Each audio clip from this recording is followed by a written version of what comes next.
Welcome to High Gluttony. I'm Gretchen. And I'm Becca, and we're two ladies on an adventure. Listen along every 10 days or so as we cook a dish we like, Quest about cannabis education, or chat with someone we respect. You can find more information about this episode at highgluttony.com. Thanks for joining us, Gluttoniers. Off we go.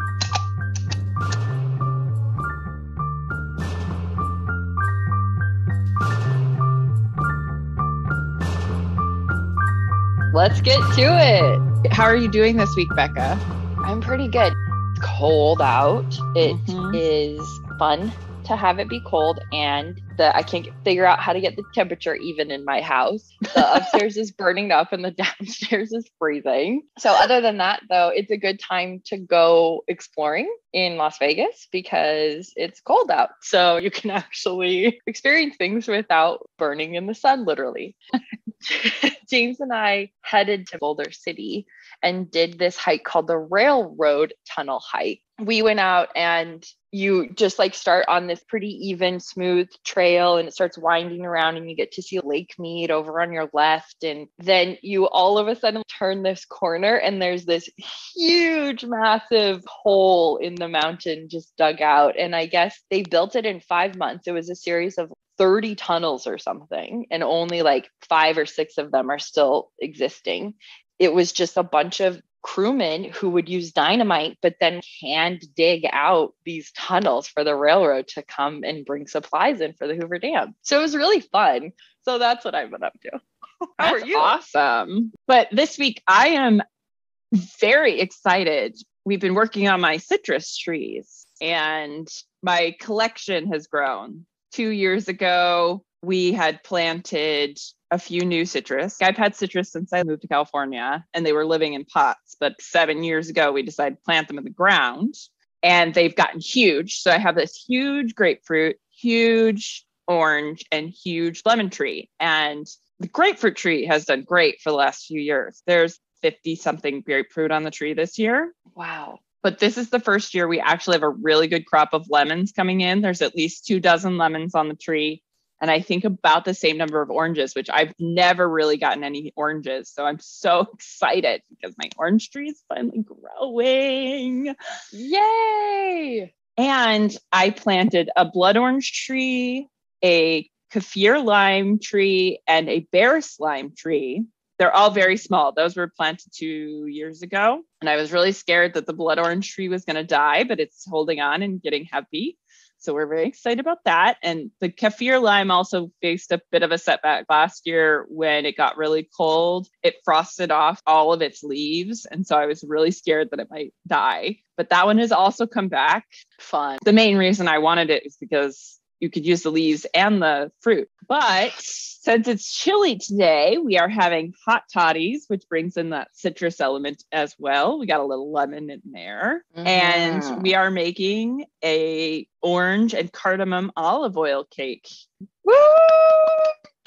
I'm so excited. But wait, what are you smoking before we dive in? I am having this I'm still not sure if I'm pronouncing that right, but hopefully it's at least somewhat correct. Big fan of the product. Love the products. I like this because it does taste nice and fruity, but this one is pretty intense. So I'm going to have to keep myself on the smaller side of the bowl because we need Gretchen to be coherent and talkable. So talkable. So the THC is 28.97%, and then the CBD is 0.05%. So nice amount there. But what are you smoking? Just a hint of CBD. A sprinkle. Sprinkling. I don't have any specifics on what this is beyond the name, and it's a purple punch, and I'm using a vape pen, and it tastes purpley. And by that, I just mean kind of berry, but it's nice. I think it's an indica, but I'm feeling jazzed. Maybe that's because I just had some coffee, and now I've got this hot toddy going, and there's just a lot of things running through my body right now. Well, if we can take a short little sidetrack on the indica sativa thing, because I've been smoking some more indica stuff earlier in the evening, and it's fine. I really was very committed to that indica. That's a late evening thing. You can't smoke that earlier in the evening. I'm finding that, indica, indica. No, not the case. Not the case for me. It's been the perfect thing to have in the evening when I get home. Totally. I think in one of our CannaQuest, we came across something that said that even though, yes, there's a difference in those strains, there's also like not a super difference in the strains anymore because most have been hybridized. It's interesting because I think it just goes to show all the preconceptions we've had about like everything have needed more research. I think one of the major things they're finding about indica is that it does have some more pain relief type properties, more than the sativas. So I think that might be one of the primary differences, and not that it's so much relaxing, but that it kind of relieves your pain more than in a sativa. And so maybe that's why people tend to feel a little bit more relaxed on it. That would make sense. Hypothesis. Yeah. When you're not in as much pain, it's a lot easier to relax. So that would make sense for sure. I can vouch for that. Yeah. I mean, so we just got to keep experimenting. We've just got to keep trying things at all different hours of the day, clearly. I'm super excited about what we're making today because I don't know if our listeners remember, but in another episode, we read off a Williams-Sonoma olive oil cake recipe.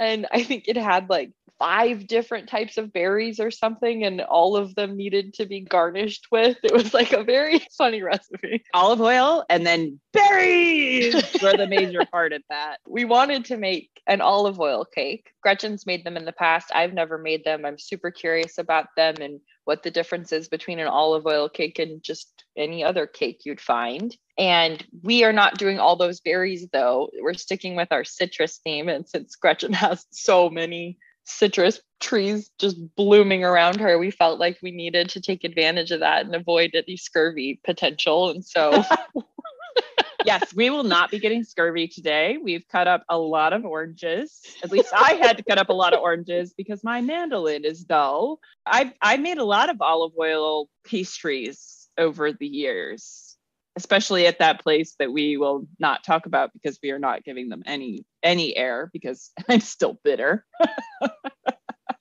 Don't fire Gretchen. Don't fire Gretchen. She gets bitter.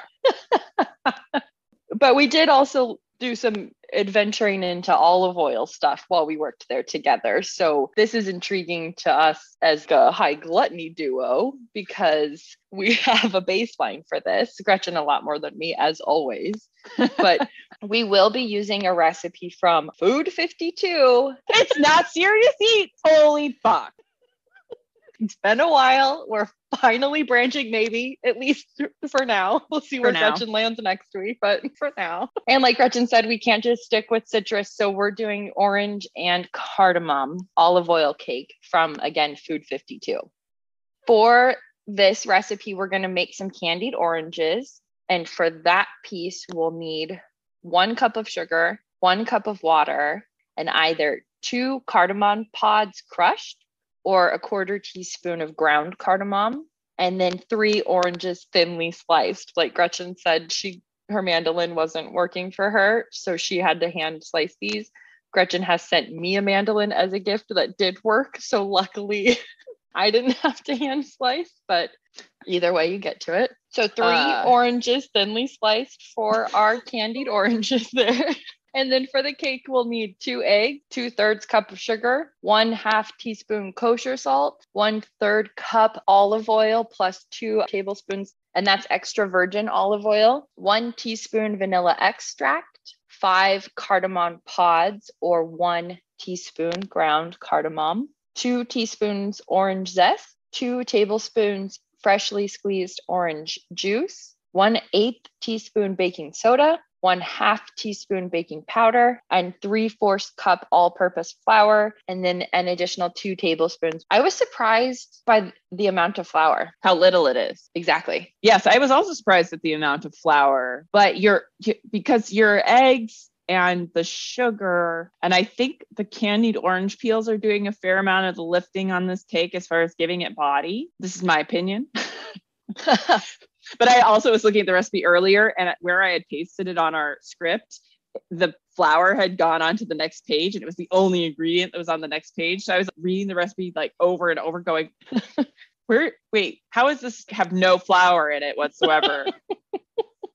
I had to read it like 3 times before I scrolled down enough to see that it was on the next page. And I was also like, oh, this isn't a lot. But I think because it's 2 eggs and the olive oil adds some volume there, and the way that interacts, the eggs are doing, because you're going to whip those a little bit first. So they're doing some of the volume of the cake.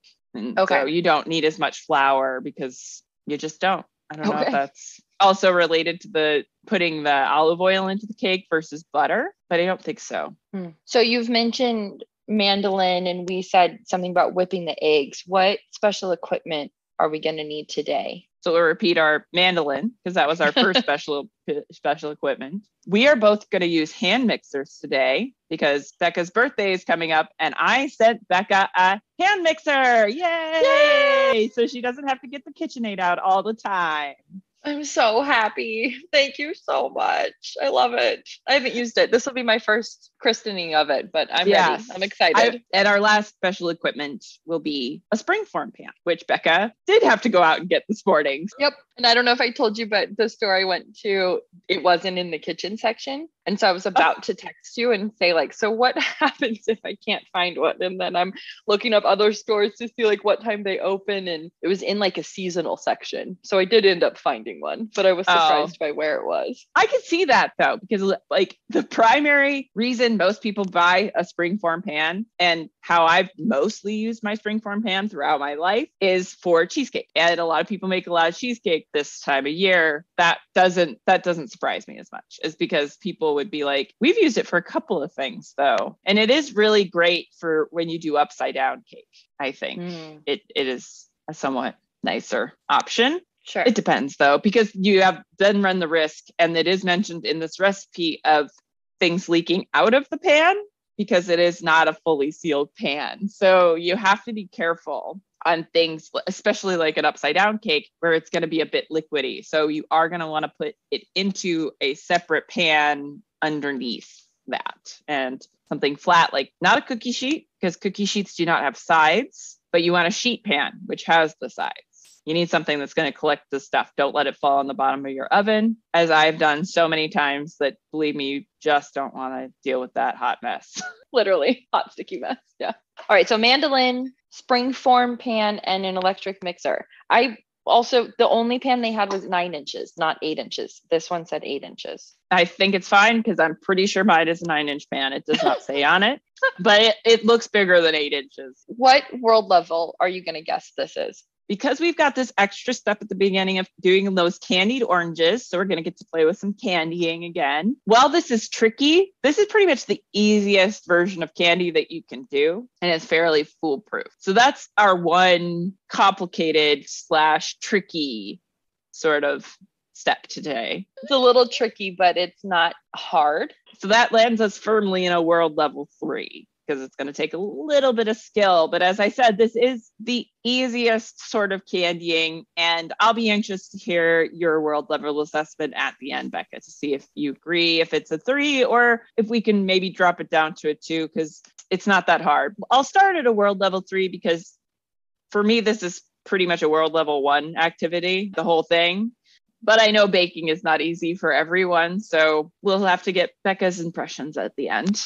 So we're going to say smooth 3 right now, and more to come later. Mm-hmm. And then like a high level, what are our steps going to be today? Step 1, we're going to make our candied orange slices. Then we'll make our batter. We're going to arrange the orange slices into the pan, add our batter to the pan, and then bake. And it does say it should cool for about 10 minutes at the end. So you do have to be a little bit patient. Can't so hard. Take it out and dig in right away. Which I wouldn't advise anyway, because it's going to be covered in sugar syrup. So that holds heat really well. If you can be a little bit patient, you're going to be rewarded. Or you won't be able to taste anything for the rest of the day. Mm-hmm. That does sound like a smooth 3 to me. I think having you give out those steps makes me feel pretty comfortable. But I think before we got started on that first step of making the candied orange peels, we wanted to talk a little bit about olive oil, because it's pretty interesting. It's pretty fun, and obviously plays kind of a unique role in cakes, and in this cake today. How does olive oil work in a cake versus butter or a different type of oil? My main takeaway from my research this week on butter versus olive oil, and this is great because it relates back to our butter talk from Parker House Rolls. So I was really excited because I was like, oh shit, learning and building on our learning. Building on our learning. I am right about stuff. Butter is a less pure form of fat. When you use olive oil, when you use canola oil or any other oil, because your butter, and most American butters are 80% fat, as we know, and then 20% not fat. That other 20% is 15% water and 5% milk solid. So the proteins, sugars, and other things that are mixed in with your fat. So that's what it comes down to. Usually cakes that are made with butter are not quite as tender. They're a little bit more structurally sound. So if you are going for a layer cake or something along that line, and especially if you're doing it with buttercream and heavy things, you want that denser cake to give you structure. Whereas if you're using a liquid 100% oil, you're going to get a much softer, more tender cake. So your application really determines what you should use. It's not that one is better than the other. Now, there are some health benefits from using olive oil versus butter. Butter is not quite as healthy for you. But as we learned in our butter episode, it can provide a lot of valuable nutrients as well. So it's not really about one is better than the other, even though there's the big olive that wants you to be like, olive oil is the only oil you should ever use because it's healthy for you. Most of them have some sort of health benefits. You have to think about who's lobbying you right now. And today it's big oil or big olive oil, because that's what we're talking about today. Still big oil. Yeah, still big oil. Maybe a small difference in flavor.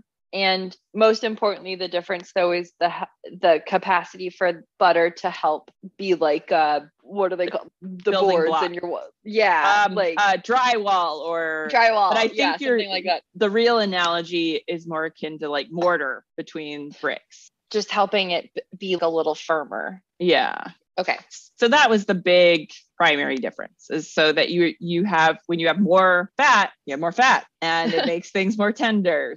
And that's the real advantage of using an oil. That makes sense. What makes a good olive oil? Fresh is best. So you don't want any old stuff. The way it's milled is very important. You want to be pretty gentle with it. The thing it's made on is a frentoio. You've got a big circular stone and two other big circular stones roll around on top of that stone. It's pretty much the highest end olive oils are made in this method.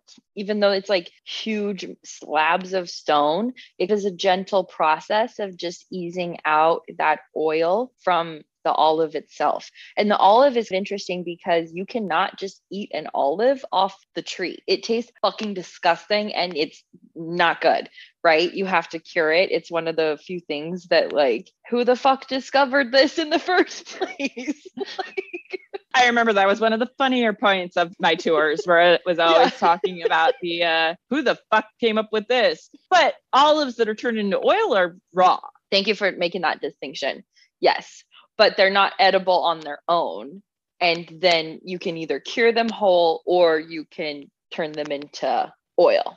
But you've just made me think of something really interesting that I hadn't really considered before. And I don't know why this would have never occurred to me. But then why is olive oil so good? What is it? Because if you're eating the olive itself, is it that the inclusion of the seed part, is that what makes the oil taste good? Because it should just be that it tastes like the olives. So if you're telling me that an olive off the tree tastes like shit, how do you get to olive oil in the first place? And so you're thinking because it's ground whole with the seeds, with the pit included, that's part of what like balances the flavor. Yeah, that might be something I knew about when we used to work at that place. But I don't think I've ever really contemplated the fact that you have to cure olives, but olives are made from the raw olive. And yeah, if you eat an olive off an olive tree, it tastes terrible. You're not going to come back to that to Ever. Enjoy again. Yeah, like you're not. But the process is pretty cool. And they're harvested in the winter. it's kind of an interesting harvest, right? They're harvested late November, December. I think even into January, depending on the year, or more likely the type of olive. It's just really like raking the olives off the tree. Just shaking them. Shaking it. I couldn't remember if they actually used something that shook the trees where we worked. No, I think they just did it all by hand, right? Yeah, they would just put massive nets underneath, and then they had little stick things, I think, that would help kind of jostle a little, but mostly I think they would just be up on ladders just pulling them off. It worked well where we worked because they were also growing grapes for wine, and so the harvest seasons and the growing cycles complemented each other, which is pretty cool. I think one of my favorite things would be like after they'd run a cycle of the olive oil and the oil production, they would throw lemon peels in there or lemons in there to like help clean, but then also run through that cycle again, and you'd get infused lemon olive oil. It's very cool. I mean, it smelled so good. And it smelled so good. Even the olives being milled smelled really good. So yeah, Incredible. It must be the seed. Like there must be some chemical in the seed that helps. Well, yeah, it's such an interesting thing. This little kind of fleshy, but sometimes the pits are really big. So the ratio is off a lot with how much like meat you get of an olive to how big the pit is. Another interesting thing that you told me, most of the knowledge I have about life is from Gretchen, but you were the first person to tell me that there are different like types of olives, and that means like they have different shapes and sizes and stuff, but that the color of olives, that the difference in color is only based on the time that they're harvested. It's not like a Kalamata is naturally a much darker olive than a Castelvetrano or something. Like what? So we've talked a little bit about when they're harvested and how that process is made. So you just like slowly grind them out until you get oil produced.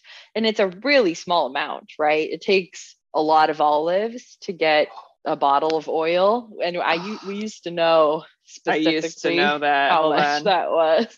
This is like a pop quiz for us. To obtain 1 liter, so roughly 1 quart, you need 5,200 to 8,000 olives.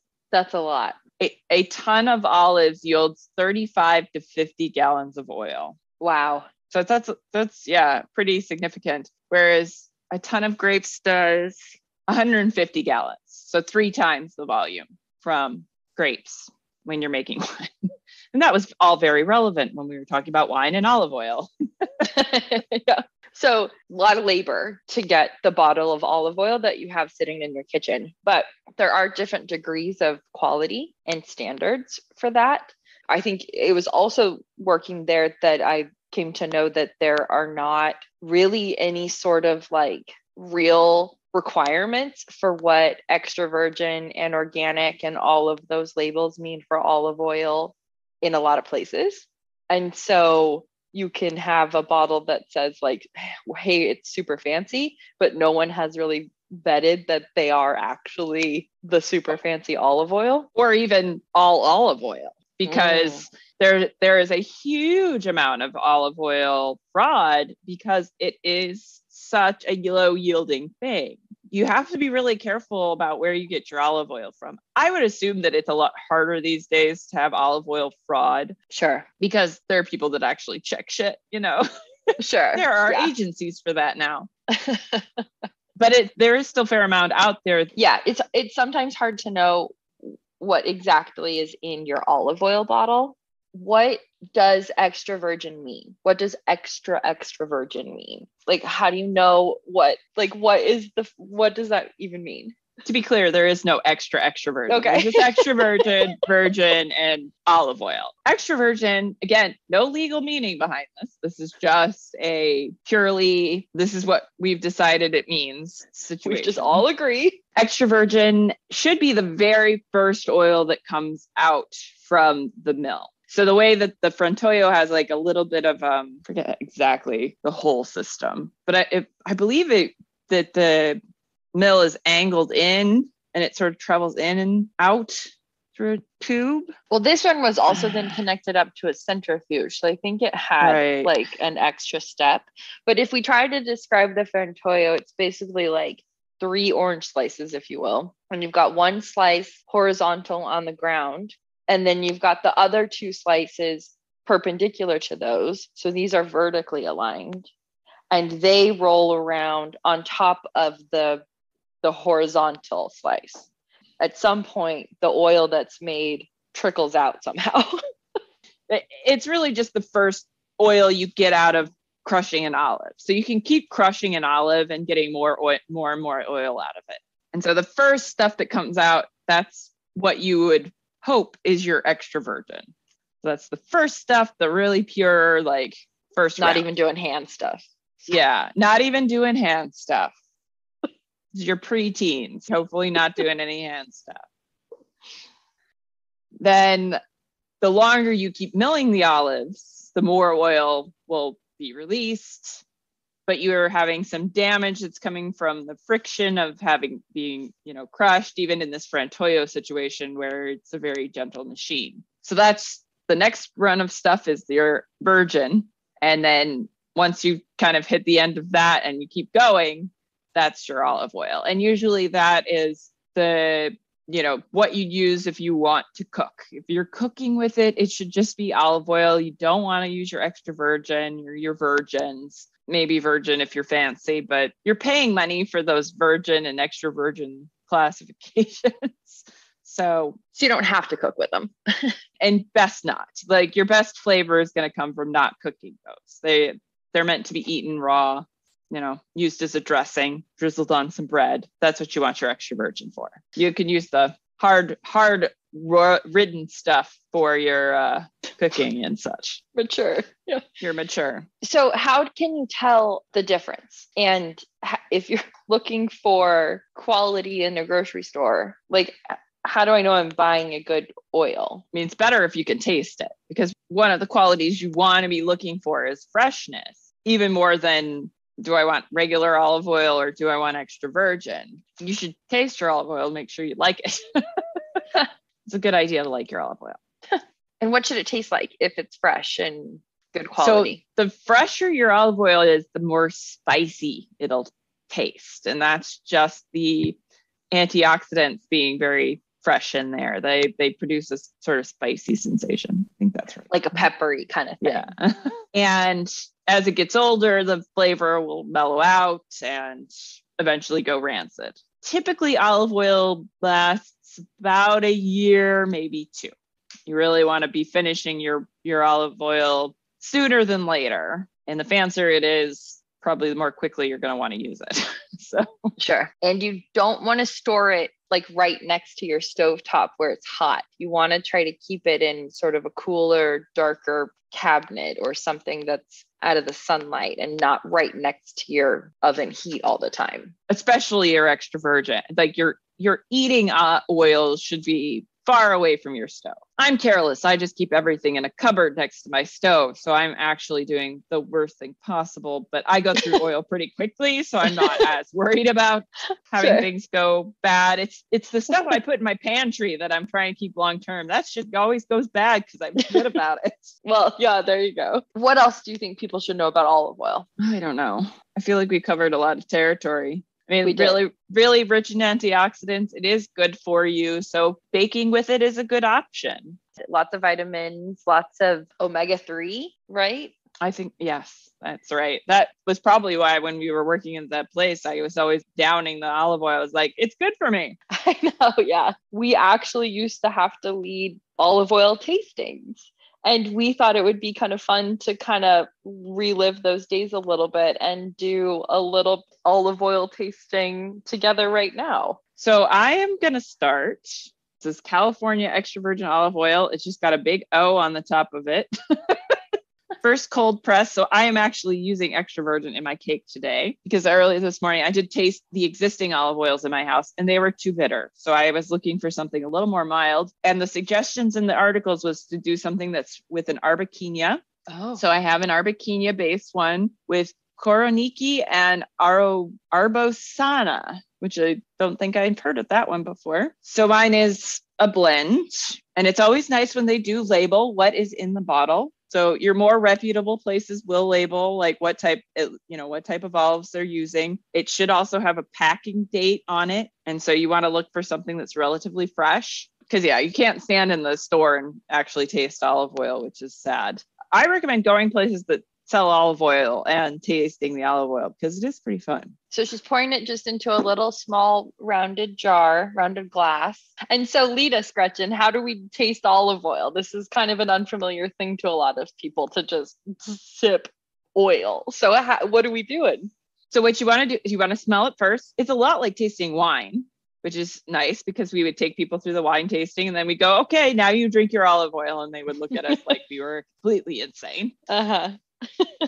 And you can swirl it like wine. The only place you don't want to swirl things is with spirits. So, here you're looking to release some aromatics and stick your nose in there and give it a good sniff. And I think mine's a little cold, so I've got it on the palm of my hand to try to warm it up just a bit. I forgot about that step. Thank you for the reminder. Because anything that's warmer is going to have more volatile compounds and makes it easier to smell. What are you smelling? It's grassy. I mean, this one's pretty mild. It is a bit on the buttery side. Doesn't have as much of the grass or some of the other spicy notes. And then you put it on your tongue and you suck through your teeth just like wine, but you don't spit it out because it's olive oil and it's not going to get you drunk. But you might feel a little prickle in the back of your neck, in the back of your throat, and taste a little interesting. Yeah. So like you get some like on your tongue, a little bitterness kind of on the sides of your mouth. Mine must not be super duper fresh because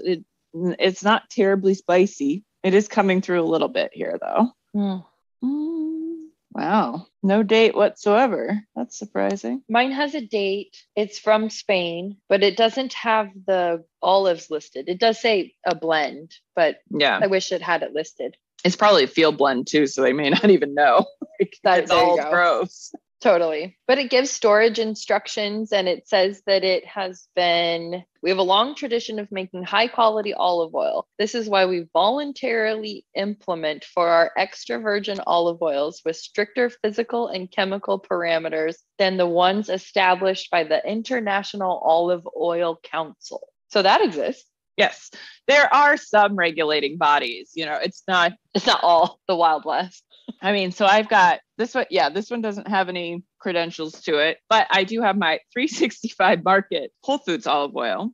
This is extra virgin olive oil, 100% California small batch, cold processed. This is certified extra virgin by the Applied Sensory Panel.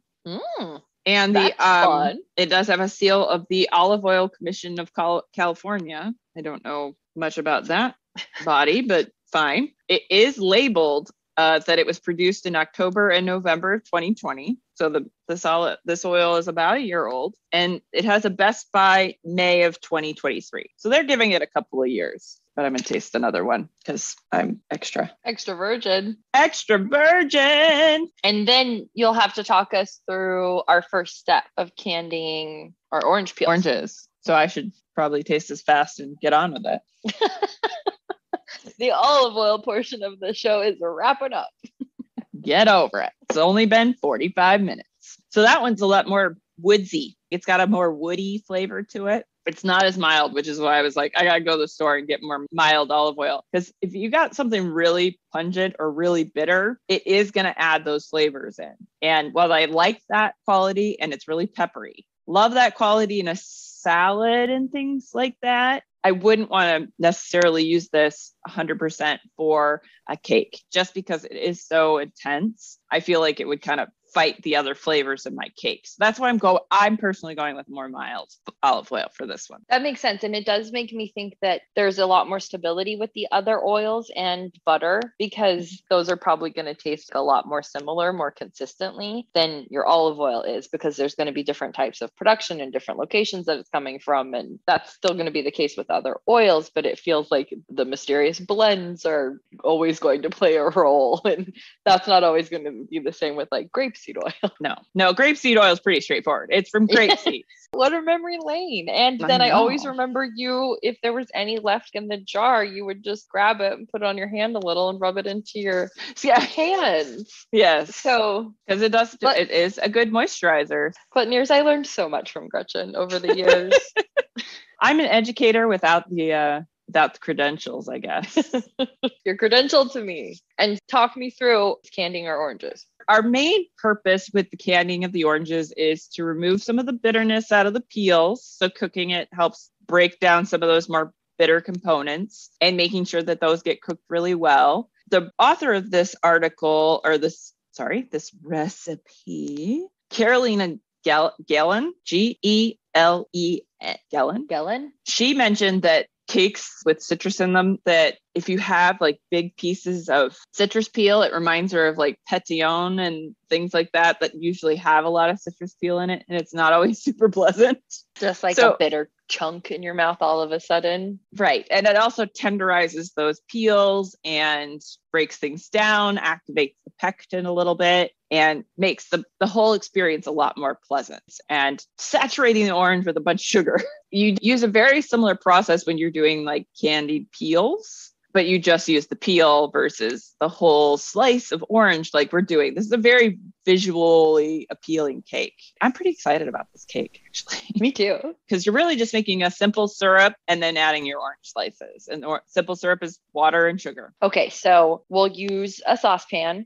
And I think this has medium heat. Yep. And then we're going to add that 1 cup of sugar, 1 cup of water, and the cardamom. Yep. So we are bringing that to a boil. And then we are adding our oranges. Okay. And then we are simmering once it's boiling, and we'll simmer them for 15 minutes. It's not a long cook. We're just waiting for that to really soak in and permeate, break down some of those bitter compounds. So pretty easy. Hard to go too wrong here. Okay. So we're going to go get some sugar and water boiling. Let's do it. Okay. Here we go. Finally, we're getting up. Oof, we're moving. I have added, I might add a little more water to mine. I put everything in my pan a little bit earlier, and I did turn it on so I could melt my caramelized sugar. Ooh, my granulated caramel. And so I apparently cooked it a little bit longer than I thought because it was chunky. Just so our listeners know, I am doing a little bit of an experiment because I was worried about piling all of my orange slices into a pan to cook them. So I am doing this in a bit more of a low, wide pan, more of a saute pan. Than a saucepan. So we'll see what the hell are good experiment results today. Yeah. Hopefully it's not shit. What attachments am I going to use for the mixer, the hand mixer? We're going to use a beater. Yeah, we're just beating them. A beater? Oh, wait, sorry. Oh, this is annoying. Here's what it says. It says using a whisk or an electric whisker. Yep, that's exactly what brain is trying to say. So it says using a whisk or an electric mixer. Yeah, so I think that I do. Those two? Yeah, I think those two. Okay. Because you're mixing in a fair amount of sugar, and I feel like my whisk will not enjoy it beating up a bunch of heavy sugar. Okay. And sorry, which bowl should be bigger, the dry ingredients or the wet ingredients? The wet ingredients needs to be larger. The bigger bowl. Okay, my stuff is boiling because I put it on power boil. Oh, okay. I was doing more gentle boil. I'll turn it up. Yeah, obviously you had read, I believe you read medium, and I completely ignored that for some reason. So we're both using powdered cardamom today. So I had put mine in here earlier. I have to be sure to measure out my extra 2 tablespoons of stuff. You'll have to let me know if your liquid covers your oranges. Low pan too, because I was worried about the volume not covering your oranges. But I'm also thinking they're going to release some liquid. That's partly. Oh, sure. My orange is boiling in the pan there. You hear that? Yeah. There's something going on in my pan. I don't know what it is. It's making like a farting noise, but I'm going to cover mine just so that I don't have any water escapage right now. I forgot to put my cardamom in this one. And this was just the quarter one, right? Quarter what? Cardamom. Yes. Quarter teaspoon of cardamom. Yes. Okay. Thank you. Like I need more context. Thank you. Sorry. Mine's still not totally boiling. Okay. Can't see what's going on when I put the lid on. Okay, yeah. So they must be releasing a fair amount of liquid because there's more liquid in here now. I'm gonna let it like accumulate as much as I can, and then once it's sort of, I'm hoping mostly submerged. Okay, I've got boiling. Add my oranges. Yay! Finally, oranges are one of the best smells.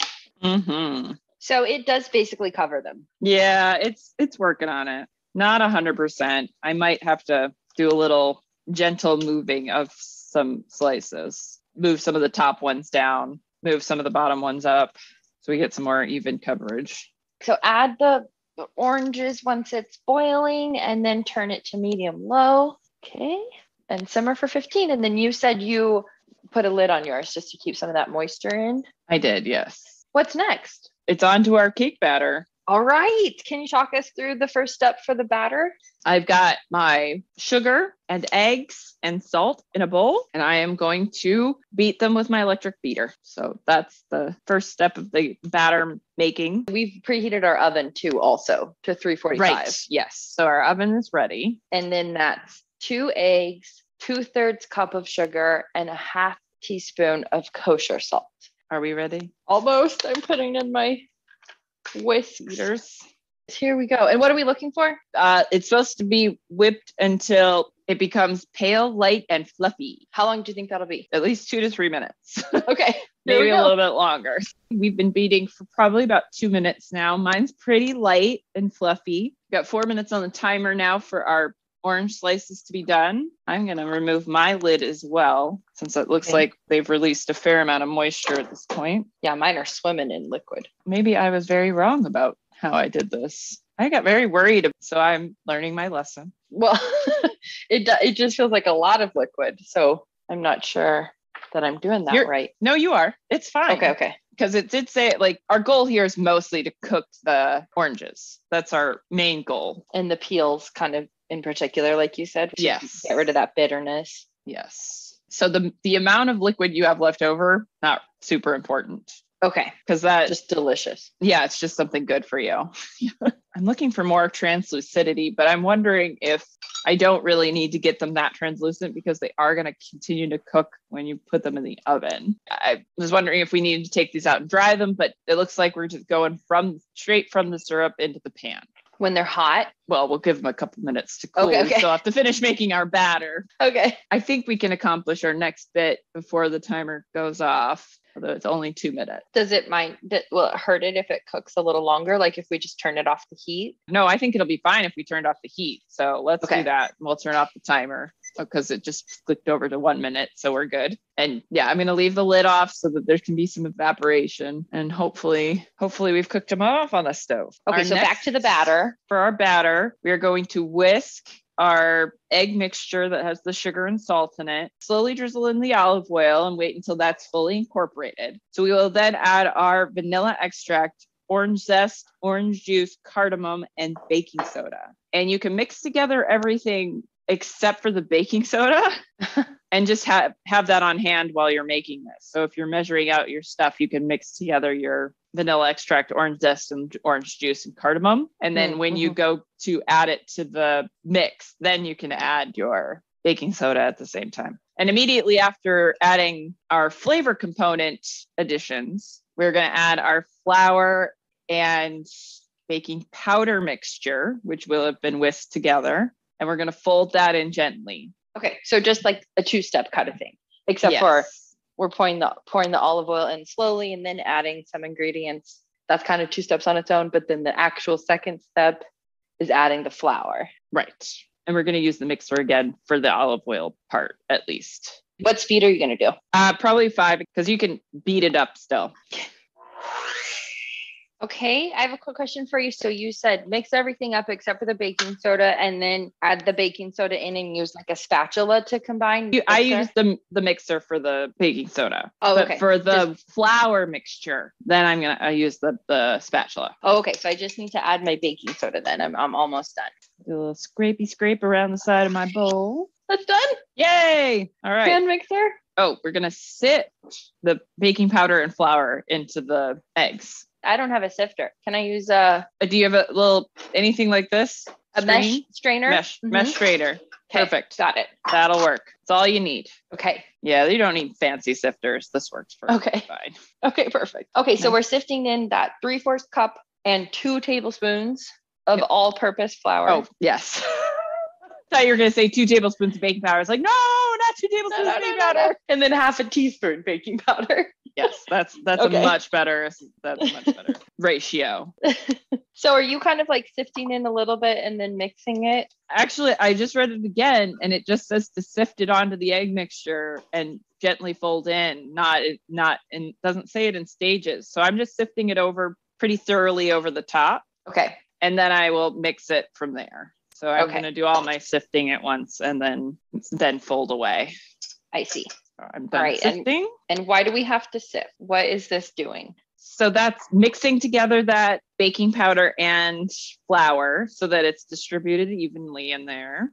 And then the sifting actually adds air into the flour. So it's just helping you make a slightly lighter cake. Okay, cool. And that's why you're doing that. The folding is you don't want to knock the air out. You're being real gentle with you're stirring. Yes. And I'm hoping I got my eggs whipped enough in the first stage because I'm slightly worried. What happens if they weren't whipped enough? It'll be a little dense. Since you're not relying on your eggs to be your total aeration, you've got your baking powder and baking soda in combination with the orange juice that you added in there for acid, and they're going to produce carbon dioxide. So that's the second method of aeration you've got going on in this cake. Okay. So all of that makes it super light though, too. Yes, okay. It should help lighten the whole thing up. So mine's pretty thoroughly mixed. Okay, same. It's beautiful color. And I love seeing that little orange zest in there. Mm-hmm. Okay, what's next? Next, we are going to line our pan. So we're going to oil our pan a little bit. And I'm just going to use a little zip of olive oil and kind of spread it around with my hand. Okay. And I will use a paper towel. Sure. What? And miss out on all that excellent moisturization you can get from the olive oil? Good point. Although I think some other people would argue with me about this because they would say that you might not get as good coverage using your hand versus a paper towel. So more testing required. More testing required. Does it give advice on how to arrange the... No. Okay. So we are on our own as far as our orange design here. And are we basically just lining the bottom and the sides? Yes. That is exactly what the recipe says. They're still hot. Mine aren't as hot as I thought they would be. Of course, I'm touching the ones that aren't in the liquid either. I'm going to be real glad of my little tiny tongs here. Oh man, I hope I have enough slices. Are you trying to get rid of any excess liquid or no? A little bit. I mean, I'm kind of letting them drip off in the pan, but it did say, the syrupy oranges. So I'm guessing they're accounting for the fact that you would have a fair amount of liquid coming off of these guys. So. Perfect. At least that's my interpretation. Some of mine have enormous gaping holes in the center. Oh yeah. Trying to use those around the sides a little bit. On the sides, yeah. So yeah, this will be my first time using a spring form pan. Oh, yeah, they're handy. Mm-hmm. I can see that. Or you can see why. Because remember my first attempt at upside down cake? It was oh right, a disaster. Because we haven't mentioned yet that this is a sort of like an upside down cake, which we didn't fully understand when we picked it, but then we were like, well, that's great. That'll be fun. I just thought it was going to be we were going to arrange the slices of orange on the cake after it was done, not bake it in the cake. But here we are now. Spring form pan and all. Well, you were going to need one eventually. We are bound to make cheesecake on this podcast. Oh, yes. That'll be fun. Some of mine don't want to stay on the side. Yeah, I'm finding the ones that have the holes in the center actually are kind of crap. That's sure the conclusion I'm coming to. So I would use more, but I don't think I really want to do any more of a layer in here to fill up some of the gaps on the top of it. I'm almost done. So there's still a bit of bitterness to it. Oh yeah. I wonder, because I think something that people do sometimes is soak it in water first to pull out some of that bitter. Okay. So that could be an edit for this, that, slice them and soak them in water first, then pull them out and put them into the syrup, because you get that little bit of bitterness, but not too bad. Okay. Trying to squeeze one more in and it's fucking all of them up. No. I mean, not really, but it's knocking all the ones next to it down. Oops. We just decided to embrace the upside down cake after a little bit of thought about it. It's an upside down year. And I do keep saying we are going to, at some point, do a rhubarb upside down cake because both of us love rhubarb. So, that sounds delicious. One of my favorite cakes of all time. Ooh, fun. Okay, I think I'm ready to pour my batter in. I just need one more little patch. And then you said to put it on a baking sheet. Yes. Because it has to have sides to catch that liquid. Catch any liquid that might come out. All right. And then you're just pouring the batter right in, correct? Yep. I am going for it. Here we go. So our one drawback from having a larger pan is we got thinner cake. I see. It might cook a little faster.